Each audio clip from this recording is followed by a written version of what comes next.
Hi guys and welcome back to my channel FZ classes. तो guys आज आता है 23 जनवरी और है मंडे। आज हम द हिंदू न्यूज़पेपर का एनालिसिस करेंगे और इस न्यूज़पेपर में देखेंगे कि कौन कौन से आर्टिकल हमारे एग्जाम के पॉइंट ऑफ व्यू से इंपॉर्टेंट है। और अगर गाइस आपको इस न्यूज़पेपर का पीडीएफ चाहिए तो आप मेरा टेलीग्राम चैनल भी ज्वाइन कर सकते हैं, एफजेड क्लासेस हिंदू पीडीएफ। वहाँ से आपको डेली बेसिस पर न्यूज़पेपर का पीडीएफ मिल जाएगा और उसका लिंक मैं डिस्क्रिप्शन बॉक्स में डाल दूंगा। और गाइज आपके लिए एक इम्पोर्टेंट अनाउंसमेंट ये है कि मेरा सेकंड चैनल एफजेड यूपीएससी, वहाँ से आप हिस्ट्री को डिटेल में पढ़ सकते हैं और वो सिर्फ एक बुक एसके पांडे से बनाया गया है, जिससे क्या होते हैं प्रीवियस ईयर में बहुत सारे क्वेश्चंस कवर किए गए हैं यूपीएससी के अंदर। तो आप उस चैनल को भी सब्सक्राइब कर सकते हैं एफजेड यूपीएससी, उसका लिंक मैं डिस्क्रिप्शन बॉक्स में डाल दूंगा। तो चलिए बिना टाइम वेस्ट करे वीडियो को शुरू कर लेते हैं। तो आज के डिस्कशन में सबसे पहला आर्टिकल जो हमारे एग्जाम के पॉइंट ऑफ व्यू से इंपॉर्टेंट है वो फर्स्ट पेज पर दिए गए हैं। आज फर्स्ट पेज पर दो आर्टिकल हमारे एग्जाम के पॉइंट ऑफ व्यू से इंपॉर्टेंट है। एक तो ये आर्टिकल है और ये आर्टिकल बात करता है वही कि जुडिशरी में जो कॉलेजियम सिस्टम के अपॉइंटमेंट देखने को मिलता है, मतलब जुडिशरी में जो जजेस का अपॉइंटमेंट देखने को मिलता है कॉलेजियम सिस्टम के द्वारा, उसके ऊपर ही जो हमारे लॉ मिनिस्टर हैं उन्होंने फिर एक बात कही है। उन्होंने कहा है कि जो हमारे लॉ मिनिस्टर हैं रिजिजू जी, उन्होंने साबित करा है जो फॉर्मल हाई कोर्ट के जजेस हैं उनके व्यू को साबित किया है कि जो टॉप कोर्ट है, जो supreme court, top court basically क्या है, सुप्रीम कोर्ट जो है, एपेक्स कोर्ट जो है, उसने क्या कर लिया है पूरे कॉन्स्टिट्यूशंस को, संविधान को हाईजैक कर लिया है। मतलब उसने अपनी तरीके से अब संविधान को चला रहा है, ये लॉ मिनिस्टर का कहना है। और ये बेसिकली मुद्दा क्या है, तो मुद्दा देखें तो ये जो केंद्र सरकार है, हमारी जो गवर्नमेंट ऑफ इंडिया है, वो चाहती है कि जो अपॉइंटमेंट है जो टॉप कोर्ट में, सुप्रीम कोर्ट ऑफ इंडिया में जो अपॉइंटमेंट है जजेस का, वो बेसिकली एक सिस्टम से हो, वो है एनजेसी। क्योंकि उसको क्या हुई थी, गवर्नमेंट लाई थी, गवर्नमेंट ऑफ इंडिया 2014 में जब बीजेपी गवर्नमेंट बनी थी, तो उस टाइम पे गवर्नमेंट चाह रही है और अब तक भी ये चाह रही है कि जो अपॉइंटमेंट है जजेस का वो एनजेसी से हो। तो आपके दिमाग में एक क्वेश्चन उठ रहा होगा कि आप किस चीज़ से होता है। तो अब बेसिकली एक बॉडी कमेटी बनाई जाती है कॉलेजियम सिस्टम। अब कॉलेजियम सिस्टम से क्या होता है, अपॉइंटमेंट होता है टॉप कोर्ट के जजेस का। उस कॉलेजियम सिस्टम में 5 जज होते हैं, एक सीजीआई होता है, उसमें मतलब 4 जज होते हैं, एक सीजीआई होता है। टोटल कंपोजिशन उसका 5 उसमें मेंबर होते हैं जिनके वो डिस्कशन करते हैं और उसकी वजह से क्या हो जाता है, अपॉइंटमेंट हो जाता है न्यू जजेस का। अब गवर्नमेंट का क्रिटिसिज्म क्या है इस चीज़ को लेकर, तो गवर्नमेंट कह रही है कि ये क्या है, टॉप कोर्ट्स जो है वो पूरी उसके अंदर जुडिशरी के अंदर इंडिपेंडेंट देखने को मिल रही है, वो तो अच्छी बात है। लेकिन जो ये अपॉइंटमेंट हो रहा है जजेस का, वो बेसिकली हो रहा है फेवरेटिज्म्स और नेपोटिज्म्स के जरिए। मतलब जो वो जजेस हैं और सीजीआई है, वो सिर्फ अपने में ही सलाह लेके क्या कर लेते हैं, किसी भी जजेस को अपॉइंट कर लेते हैं। जबकि हमारा जो आर्टिकल 50 है डीपीएसपीस का पार्ट 4 का, वो कहता है कि जो जुडिशियली है वो एग्जीक्यूटिव से क्या रहनी चाहिए, बिल्कुल सेपरेट रहनी चाहिए। और कॉलेजियम सिस्टम इस चीज़ को ही फॉलो करता है। लेकिन गवर्नमेंट ऑफ इंडिया चाहती है कि ये जो सिस्टम है इसको चेंज किया जाए और सिस्टम के अंदर एनजेएसी को लाया जाए। क्योंकि एनजेएसी को जब आया था 2014 के अंदर, तो सुप्रीम कोर्ट ऑफ इंडिया ने, जिसके पास पावर है कि वो बेसिक स्ट्रक्चर को डिक्लेयर कर सकती है, तो उसने क्या कहा कि एनजेईसी क्या कर रहा है, जो बेसिक स्ट्रक्चर ऑफ कॉन्स्टिट्यूशन है उसको पूरी तरीके से क्या कर रहा है, वॉयलेट कर रहा है।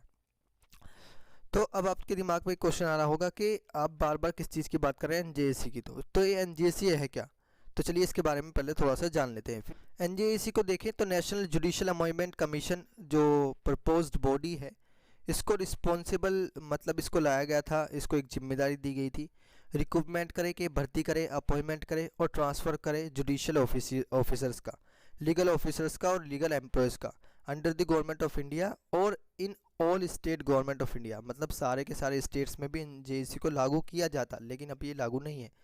कमीशन को एस्टेब्लिश किया गया, एक अमेंडमेंट लाया गया कॉन्स्टिट्यूशन ऑफ इंडिया के अंदर through the 99th constitution amendment act with the constitutions के अंदर 9th अमेंडमेंट एक्ट 2014 लाया गया और 99th कॉन्स्टिट्यूशन अमेंडमेंट आया 2014 में, जो पास हुआ लोकसभा के द्वारा 13 अगस्त 2014 में और राज्यसभा के द्वारा 14 अगस्त 2014 में। फिर एनजेएसी को क्या कर दिया गया, रिप्लेस करने की बात करी, किससे, कॉलेजियम सिस्टम से, जो अपॉइंटमेंट करता है जजेस का, इन्वेक्ट बाय द सुप्रीम कोर्ट वाई judicially flat by new system. नए सिस्टम को लाने की बात करी, वो क्या था, एनजेएसी। लेकिन constitution amendment act, national judicial appointment commission act 2014 से आया था, जिसको पास किया किसने, पार्लियामेंट के द्वारा, और इसको रेगुलेट करने के ऊपर बात करी कि नेशनल जुडिशियल अपॉइंटमेंट्स के जो फंक्शंस हैं उनको हम क्या करेंगे, पूरी तरीके से रेगुलेट करेंगे। अब सारा का सारा जो क्रिटिसिज्म है, मतलब जो गवर्नमेंट ऑफ इंडिया और सुप्रीम कोर्ट के बीच में आपको जो देखने को मिल जाएगी बात, वो है सिर्फ कॉम्पोजिशन में। क्योंकि कोलिजियम सिस्टम में जो है ना, वो सिर्फ आपको 5 मेंबर देखने को मिल जाएंगे, और पांचों क्या है, जजेस है। एक तो सीजीआई हो गया और एक 4 जजेस हो गए। लेकिन एनजेएसी में ऐसा नहीं है। एनजेएसी का कंपोजिशन क्या है, थोड़ा सा अलग है। वो क्या है, डीपीएसपी को ये बताते हैं, जो सुप्रीम कोर्ट के जज हैं, ये कहते हैं कि डीपीएसपी को ये वॉलेट करता है, और ये क्या करता है, बेसिक स्ट्रक्चर ऑफ कॉन्स्टिट्यूशन को पूरी तरीके से हटाता है। तो अमेंडमेंट प्रोविजंस के हिसाब से कॉन्स्टिट्यूशन में देखें तो कमीशन में आपको 6% देखने को मिल जाएंगे, जिसमें एक तो होगा चीफ जस्टिस ऑफ इंडिया, वो चेयरपर्सन होगा, एक्स ऑफिसियो होगा एनजेएसी का, और 2 अदर सीनियर जजेस होंगे सुप्रीम कोर्ट के, जो सीजीआई के नेस्ट होंगे, और एक union minister of law and justice होगा, जो ये हमारे हैं किरण रिजिजू, ये होंगे।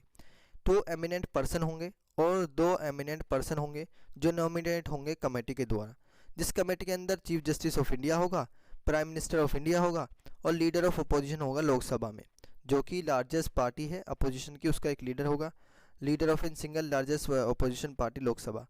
फिर 2 एमिनेंट पर्सन, 1 पर्सन जो शेड्यूल कास्ट से होगा और शेड्यूल ट्राइब से होगा, या ओबीसी से होगा, माइनॉरिटी कम्युनिटी से होगी, या फिर कोई वीमेन होगी, और एमिनेंट्स पर्सन जो नॉमिनेट होगा for a period of 3 years, और फिर वो री नॉमिनेशंस के लिए अपॉइंट नहीं होगा। अब आपने कंपोजिशन तो समझ लिया। अब कंपोजिशन में आप एक चीज़ देख पा रहे हैं, ये तो है कि कोलिजियम सिस्टम में तो किसी बाहर के लोगों का क्या है, पूरी तरीके से नहीं है, मतलब वो उसमें शामिल नहीं है। लेकिन इसके अंदर बाहर के लोग हैं, जैसे हो गए 2 सीनियर मोस्ट जजेस, तो इसमें चलो मान लिए हैं, लेकिन union minister of law and justice है, 2 एमिनेंट्स पर्सन है, और 2 एमिनेंट पर्सन है जो नॉमिनेट होगी एक कमेटी। फिर कमेटी के अंदर भी chief justice of India, prime minister of India और leader of opposition.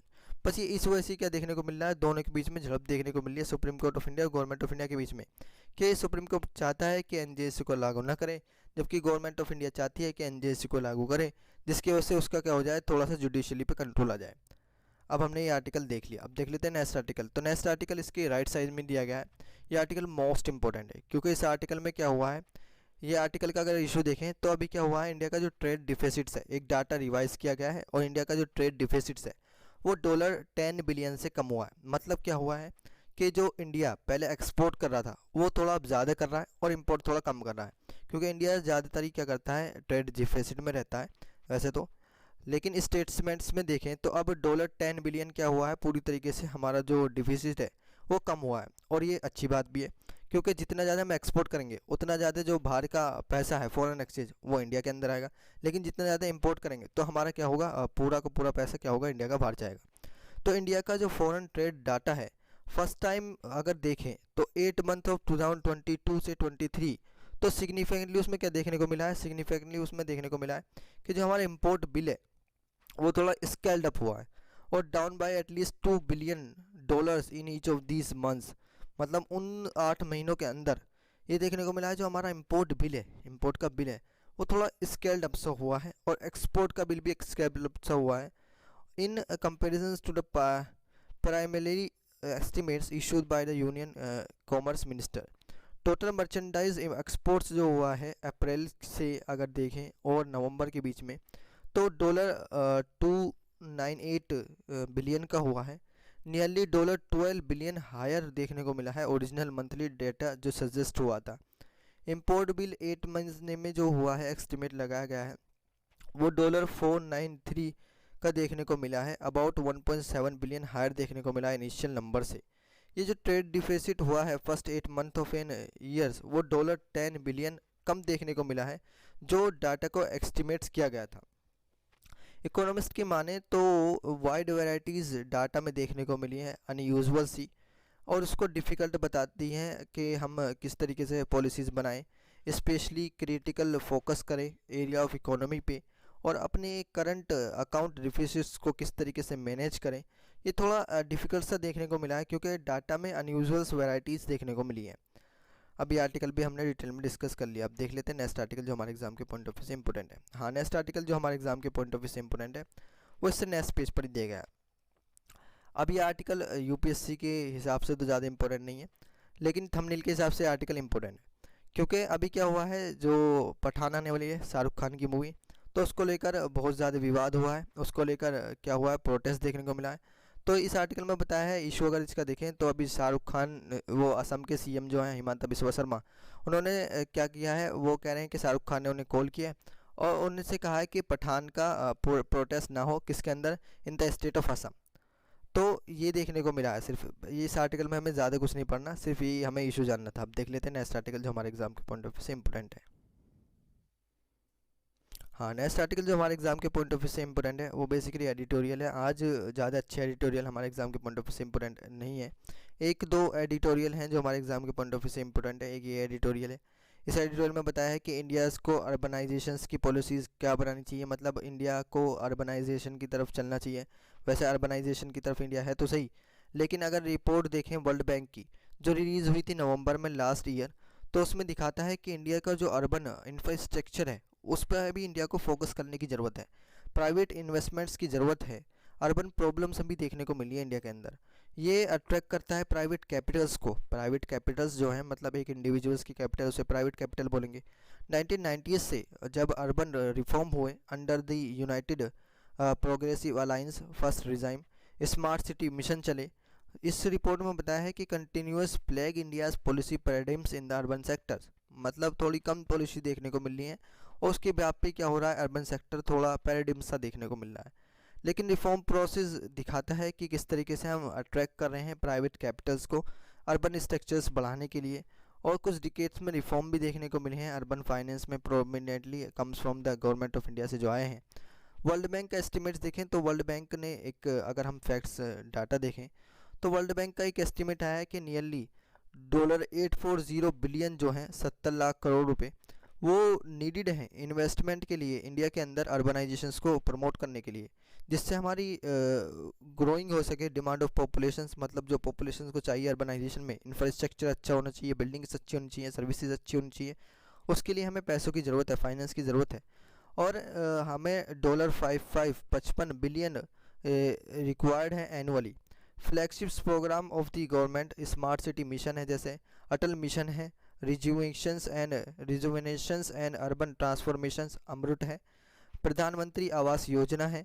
Not more than 2 lakh crore, इसके अंदर ज़्यादा से ज़्यादा कितने आएंगे, 2 लाख करोड़ आएंगे। जबकि हमें अर्बनाइजेशन स्ट्रक्चर्स को, अगर हमें अर्बन की तरफ बढ़ना है तेज़ी से, तो हमें क्या करना होगा, उसके लिए 70 लाख करोड़ की ज़रूरत है जो 5 साल के लिए है। So how will such a gap, ये इतना ज़्यादा गैप कैसे है गवर्नमेंट ऑफ इंडिया पूरा कर पाएगी, कैसे गवर्नमेंट ऑफ स्टेट्स पूरा कर पाएंगे कि अभी 2 लाख करोड़ ही हमारी इन स्कीम से आया है जबकि 70 लाख करोड़ की हमें ज़रूरत है। अब अल्टरनेटिव पार्ट्स इसके लिए क्या फाइंड हो सकता है, तो बेसिक प्रॉब्लम जो है रिपोर्ट्स के साथ देखें और अदर रिपोर्ट्स वो दिखाती हैं कि सिमिलर फैशन देखने को मिला है जो बनाया हुआ है बॉटम अप्रोच से, with too much of in focus दिया गया है वो टेक्नो सेंट्रिक्स सॉल्यूशंस पे, using very high capital intensive technology, मतलब ये दिखा रहा है कि कैपिटल्स इंटेंसिव टेक्नोलॉजीज़ को बढ़ाई जाए, हर रिपोर्ट से ये दिखा रही है। लेकिन अर्बन कंटेस्ट की बात करें तो प्लान्स ऐसा होना चाहिए जो एंगेज करे below by the engaging with the peoples and identifying their needs, ऐसा प्लान होना चाहिए कि पीपल्स को एंगेज करें, उनकी नीड्स को दिखाएं, एम्पावर करें सिटी गवर्नमेंट्स को और पीपल्स को at the large in the second point पर। अभी एडिटोरियल में अब इसका एक एग्जांपल भी इस एडिटोरियल में दिया गया है, शिमला का एक एग्जांपल दिया गया है। हावेवर देखें एग्जैक्ट जो अपोजिट है वो हैपनिंग देखने को मिल रहा है शिमला के अंदर। तो सिमिलर वाटर स्टोरी है in example Shimla, water works transfer हुआ into in single utility in 2016 से 17, जिसे बोला गया greater Shimla water supply and sewage circle under the Shimla municipal council. तो ये म्यूनिसिपल कॉरपोरेशन ने काम किया था। बैंक ने इसकी मदद की थी in the form of an soft loan. तो हम क्या कर सकते हैं, इससे सीख सकते हैं कि किस तरीके से अपने सिटीज़ को डेवलप किया जाए, किस तरीके से उन्होंने अपने ड्रेनेज सिस्टम को, सीवेज सर्कल्स को सही किया है और सॉफ्ट लोन लिया था बैंक से, इंश्योर करा था एक एडिक्वेट सप्लाई ऑफ वाटर देंगे और प्रॉपर डिस्ट्रीब्यूशंस देंगे जो शिमला म्यूनिसिपल काउंसिल ने वादा किया था। 2017-18 की बात करें तो करेक्टर ऑफ GSWSSC का चेंज हुआ है थोड़ा सा और कंपनी ने फॉर्म किया है एक शिमला जल प्रबंधन निगम लिमिटेड, उसको वो चल रहा है बोर्ड ऑफ डायरेक्टर्स के अंडर। बट आउटसाइड द अम्बल ऑफ एन म्यूनिसिपलिटीज़। तो एक एग्जांपल दिया गया है कि किस तरीके से हम शिमला की तरह चीज़ों को कर सकते हैं, पॉलिसीज़ बना सकते हैं। किस तरीके से उसने अपने सीवेज को एक कमेटी बनाई, और वो सब कहाँ से आया, शिमला म्यूनिसिपल कॉरपोरेशन से। क्यों, इस आर्टिकल में ये बताया गया कि किस तरीके से हम अपनी जो है सिटीज़ को अच्छा बना सकते हैं। तो अब हमने ये आर्टिकल डिस्कस कर लिया। अब नेक्स्ट आर्टिकल जो हमारे एग्जाम के पॉइंट ऑफ व्यू से इंपॉर्टेंट है, वो इससे नेक्स्ट पेज पर दिया गया है। इस आर्टिकल में बताया है कि इंडिया को अब ज़रूरत है, वो इंडिया को किस चीज़ की ज़रूरत है कि अपनी यूनिवर्सिटीज़ जो हैं उनको वर्ल्ड की यूनिवर्सिटी की क्या करें, पूरी तरीके से ज्वाइन करें। अब इंडिया के पास क्या है, G20 की प्रेसिडेंसी भी है, जो कि दिसंबर में आई थी, और नवंबर तक वो अभी क्या है 2023 तक। ये अब वर्ल्ड इकोनॉमिक कम्युनिटी को जोड़ने की ज़रूरत है, एक जो मेजर प्लेयर है। इंडिया जाना जाता है अपना टॉप साइंटिस्ट और एकेडमिक्स यूनिवर्सिटी लीडर्स की वजह से, और की लीडर्स की वजह से हाई टेक में जो हैं। लेकिन इसको कम जाना जाता है about the academics environment from which they have emerged। India's academic system जो है वर्ल्ड का सेकंड लार्जेस्ट एकेडमिक सिस्टम है। अगर देखें एग्रीकल्चरेटेड articulated and the national education policy जो सरकार लाई थी 2020 में, और उसका इस साल क्या चलेगा, ट्रायल भी चलेगा, फिर उसको क्लियर किया जाएगा। तो कंट्री एक्टिवली परस्यूइंग कर रही है, रिफॉर्म कर रही है, इम्प्रूवमेंट कर रही है। एजुकेशन के फील्ड में, एकेडमी के फील्ड में पूरी तरीके से कंट्री क्या कर रही है, इम्प्रूवमेंट करने को देखने को मिल रही है।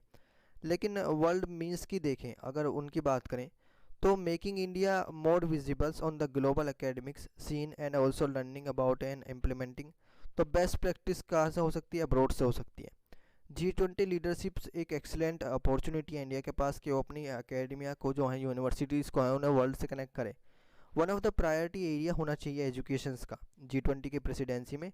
वन ऑफ द क्या होना चाहिए, प्रायोरिटी, उसको बिल्कुल प्रायोरिटी पर रखना चाहिए, एजुकेशंस के ऊपर बात करनी चाहिए G20 में। हम स्ट्रेंथन करें अपने रिसर्च को, और अपने इनोवेशंस को हम प्रमोट करें, रिसर्च कोलैबोरेशंस हम करें। तो इस आर्टिकल में ऑथर्स ने ये बताया है कि हमारे पास G20 की क्या है, प्रेसिडेंसी है, और इंडिया भी एक बड़ी पॉपुलेशन वाला है, वर्ल्ड सेकंड लार्जेस्ट आपको इसका एकेडमिक सिस्टम देखने को मिलेगा। तो इसको चाहिए कि क्या करें, पूरी तरीके से जो वर्ल्ड की यूनिवर्सिटीज़ हैं उनके साथ क्या करें, पूरी तरीके से कोलैबोरेशंस करें। और लीडरशिप्स की एक्सरसाइज की बात करें, तो इंडियाज़ यूनिवर्सिटीज़ और इसके साइंटिस्ट पावर्स जो हैं इम्पोर्टेंट पार्ट हैं पूरे सॉफ्ट पावर स्ट्रेटेजी का। इंटरनेशनलाइजेशन इनिशिएटिव्स जो हैं NEP के एक इम्पोर्टेंट स्टार है इंडिया के लिए। इंडिया G20 लीडरशिप जो है वो एक्सीलेंट अपॉर्चुनिटी है कि उसको एक्सरसाइज करे, उसको लीडर्स प्रोवाइड कराए। अगर टू इंटरेस्टिंग इनिशिएटिव्स जो सजेस्ट हुए हैं, जैसे एक कॉन्फ्रेंस में इंडिया के of leaders of university in G20 countries, जिसका एम है कि हम एक्वेटिंग्स करें with India's academic opportunity. Another जो है, हम प्रेस्टिजियस स्कॉलरशिप प्रोग्राम बनाएं, जिससे क्या हो, हमारी यूनिवर्सिटीज़ क्या हो सकें, प्रोमोट हो सकें। अभी आर्टिकल भी देख लिया। अब नेक्स्ट आर्टिकल जो हमारे एग्जाम के पॉइंट ऑफ व्यू से इंपॉर्टेंट है, वो इसी पेज पर दिया गया है, और ये आर्टिकल बहुत इंपॉर्टेंट है। अभी कोविड आया था, अब कोविड के बाद एक रिपोर्ट आई है, और रिपोर्ट भी किस चीज़ की आई है, असर की। असर क्या है, annual status of an educational report, rural अभी आई है, अर्बन भी आई है, 2022 की। अब इसमें बताया है क्या है जी, कोविड के बाद जो हुई है ना, वो मैथ की जो स्किल्स है स्टूडेंट्स के अंदर, जो साउथ में और वेस्ट के अंदर, मतलब ईस्ट में तो सही है और नॉर्थ में सही है, जो मैथ जो चुन रहे हैं, जो मैथ चुन रहे हैं स्टूडेंट्स, और मैथ की जो स्किल है वो स्टूडेंट्स में कम हुई है। कहाँ पर, साउथ में और वेस्ट में, वो बहुत कम देखने को मिली है, डिपेस्ट मोस्ट देखने को मिली है। ये एडवर्स इम्पैक्ट पड़ा है पेंडेमिक का अर्थमेटिक एबिलिटीज़ पर, जो मोर प्रोनाउंस करती हैं among boys in southern and western India. मतलब लड़कों के अंदर बहुत कम स्किल्स देखने को मिली हैं, अर्थमेटिक एबिलिटी पूरी क्या हो गई है, पूरी डिप्ट मोस्ट हो गई है पेंडेमिक के बाद। अगर देखें, ये पेंडेमिक का बहुत ज़्यादा बड़ा इम्पैक्ट है। तो एक रिपोर्ट रिलीज़ हुई है, annual status of education reports rural 2022। इसमें दिखाया है कि जो ability of in school childrens है, जो सिंपल अर्थमेटिक कैलकुलेशंस कर पा रहे थे, वो उसके अंदर बिल्कुल पुअर देखने को मिल रहे हैं in the most of the southern, central and western states. अगर कंपेयर करें जो चिल्ड्रंस हैं नॉर्दर्न और ईस्टर्न स्टेट्स में, उनके मुताबिक अगर कंपेयर करें, तो वो बहुत ज़्यादा क्या देखने को मिल रहे हैं, पुअर देखने को मिल रहे हैं in the ability of in school children to carry on simple arithmetic. अगर इस ऑब्जर्वेशन को देखें तो ये ट्रू है दोनों के लिए, प्री और पोस्ट पेंडेमिक, मतलब कोविड से पहले भी, कोविड के बाद भी। स्कूल क्लोजर जो हुए हैं force by the covid widen the gap further, मतलब बहुत ज़्यादा पढ़ाई में क्या हो गया, गैप हो गया स्टूडेंट्स की, जिसकी वजह से ये सब देखने को मिल रहा है। अगर बात करें कि असेस सर्वे जो है वो उसने टेस्ट किया है अर्थमेटिक एबिलिटी को, जिसके अंदर 4 टास्क हुए हैं। फर्स्ट टास्क जो हुआ है उसको रिकॉग्नाइज किया गया है नंबर 1 to 9, जिसके अंदर कंप्लीटेड हुए हैं और पूछा गया है नंबर्स 11 to 99। जिसको कंप्लीट हुआ है बोथ टास्क वर प्रेजेंट हुए हैं subtractions problems, and those who have pass were presented with division sums. मतलब एक टेस्ट सा लिया गया है और जिसने इसको पास कर दिया उसको एक डिवीजन सी दी गई है। अगर थोड़ा सा फैक्ट देखें तो चार्ट टू दिखाता है, चार्ट टू क्या दिखाता है, ये जो चार्ट टू है ये दिखाता है पूरी तरीके से कि 2018 से ये सेम देखने को मिला है सारा का सारा डाटा। अगर नॉर्दर्न स्टेट्स की बात करें, नॉर्दर्न स्टेट्स की अगर बात करें, जैसे यूपी हो गया, हमारा पंजाब हो गया, जम्मू एंड कश्मीर हो गया, ये सब नॉर्दर्न स्टेट हो गए, बिहार हो गया, तो share of such student in class 10th में वो क्या देखने को मिले हैं, थोड़े ऊपर देखने को मिले हैं, उनका एवरेज अच्छा देखने को मिला है, नेशनल एवरेज देखने को मिला है यूपी के अंदर, हिमाचल प्रदेश के अंदर, पंजाब के अंदर, हरियाणा के अंदर। लेकिन ईस्टर्न स्टेट्स की बात करें जैसे Bihar figures was much higher देखने को मिला है देन द नेशनल एवरेज से। अदर हैंड्स की बात करें तो आंध्र प्रदेश को छोड़कर share of such student relatively low देखने को मिले हैं साउदर्न स्टेट में, मतलब आंध्र प्रदेश में थोड़ा अच्छा देखने को मिला है यहाँ का result. And among the western states की बात करें जैसे Gujarat, Maharashtra, Rajasthan, share of class जो 8th हैं स्टूडेंट वो एबल हुए हैं, उन्होंने इस चीज़ को क्या किया है, पास किया है कि उन्होंने कंप्लीट किए हैं अपने सारे के सारे टास्क और successfully was even lower than in a southern state, और साउदर्न स्टेट से वो क्या जब भी देखने को मिले हैं लोअर देखने को मिले हैं। अब ट्रेंड ऑफ नॉर्थन स्टेट अगर जम्मू एंड कश्मीर को छोड़ दें, closely followed by the eastern state, मतलब सेम सा रिजल्ट दोनों का आया है, जैसे बिहार हो गया, समटाइम्स झारखंड हो गया। साउदर्न स्टेट अगर आंध्र प्रदेश को छोड़ दें तो मिडिलिंग एंड सेंट्रल वेस्टर्न स्टेट्स की वो बॉटम बिल्कुल उनका देखने को मिला है। अभी आर्टिकल भी हमने डिटेल में डिस्कस कर लिया। अब देख लेते हैं नेक्स्ट आर्टिकल जो हमारे एग्जाम के पॉइंट ऑफ व्यू से इंपॉर्टेंट है। हाँ, नेक्स्ट आर्टिकल जो हमारे एग्जाम के पॉइंट ऑफ व्यू से इंपॉर्टेंट है वो बेसिकली दिया गया है 9th पेज पर, और इस आर्टिकल में हमें एक पर्सनल किसके बारे में पढ़ेंगे, एक इम्पोर्टेंट पर्सनैलिटी के बारे में पढ़ेंगे। और पर्सनैलिटी कौन सी है, सुभाष चंद्र बोस, नेताजी सुभाष चंद्र बोस। ये एक नेशनलिस्ट और प्रोमिनेंट फ्रीडम फाइटर है। इनका जन्म हुआ था जनवरी 23 1897 को, मतलब आज के दिन इनका जन्म हुआ था जनवरी 23। तो इनकी ओकेजन ऑफ इन नेताजी 126 इनकी बर्थडे एनिवर्सरी आज। तो इनके बिहार पे हम क्या पढ़ेंगे, इनके बारे में पढ़ेंगे, और ये एक मोस्ट इम्पोर्टेंट हमारे लिए क्या है एग्ज़ाम के लिए, नेशनलिस्ट और प्रोमिनेंट फ्रीडम फाइटर हैं। तो चलिए नेताजी सुभाष चंद्र बोस के बारे में डिटेल में डिस्कस कर लेते हैं। नेताजी सुभाष चंद्र बोस जो हैं वो उनका जन्म हुआ 23 जनवरी 1897 में और उनकी डेथ हुई 18 अगस्त 1945 में। ये एक इंडियन नेशनलिस्ट थे जिनको डिफेंस हुआ था ब्रिटिश अथॉरिटीज़ का, उन्हें डिफेंस मिला था इंडिया के अंदर। वो एक हीरो बने थे बहुत सारे इंडियंस में, मैनी इंडियंस में। ये वॉर टाइम अलायंस हुआ था इनका नाजी जर्मनी से और इम्पीरियल जापान से, इनका वॉर टाइम अलायंस देखने को मिला था। लेफ्ट लेगेसी, इन्होंने लेगेसी छोड़ी थी अपने पीछे, anti semitism and military failure. Honorifics Netaji's respected in a leader कहा गया। एक फर्स्ट अप्लाइड हुआ in a Bose in a Germany in early 1942 by Indian soldier of an इंडिशेंस legion and by German and Indian officer in special bureau for India in Berlin.